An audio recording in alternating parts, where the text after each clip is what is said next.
I'm a little concerned for the future of Monster Hunter Rise, and in particular, I'm worried about the Anomaly investigations and Risen monsters. I think at their core, these two systems are identical to Tempered and Arch-Tempered monsters, and I think that both of those systems were not ideal.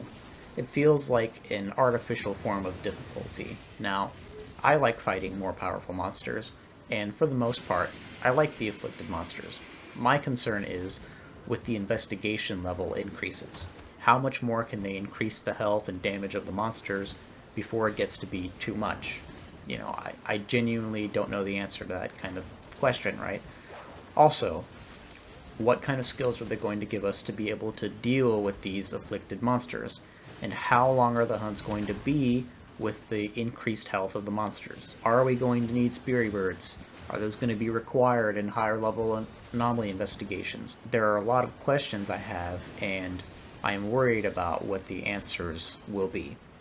Hopefully the time hunts take doesn't go up significantly. I have noticed a steady increase in the time hunts take as the investigation level increases, which is expected, but that time is only going to keep going up the more they increase the investigation levels. Another thing, I would like another upgrade to the Petal Ace that gives us more health and stamina to start with so we don't have to pick up as much Speary Birds. I honestly like fighting the unafflicted monsters like Violet, Mizu, and Flaming Espinas more because you've got your Speary Birds maxed out at the start of the quest. But I don't want them to have afflicted versions though, unless they stay in the arena, because those monsters are balanced around having full Speary Bird buffs, so if you had to fight afflicted versions of them in the Shrine Ruins or anywhere else, it would probably be a nightmare. And that's another thing.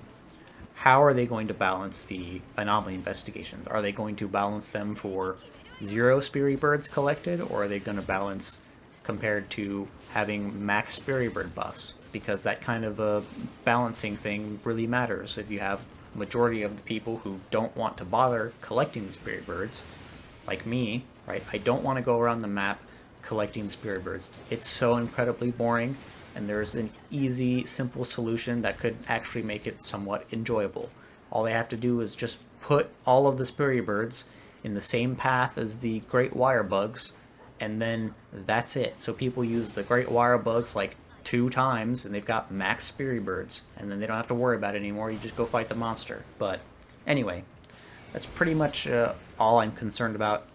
I am a little bit concerned about the Arisen monsters, and what I'm concerned about with them is if they're actually going to be the hardest monsters in the game. Because if they keep increasing the anomaly investigation level, then I feel like the afflicted monsters in those could overshadow those. For the most part, I think 120 afflicted monsters are harder than Risen Chameleos, and so I would like for them to not be overshadowed, because to me, I think the Risen monsters should be the Arch-Tempered monsters of Rise, because if you think about it, what they're going with the Risen monsters is that they've beaten the Curio, so why are the 120 investigation afflicted monsters harder? So, to me that doesn't really make much sense. Maybe you find Risen Chameleos harder. Personally, I don't, so hey, that may just be me. But anyways, once again, that's it.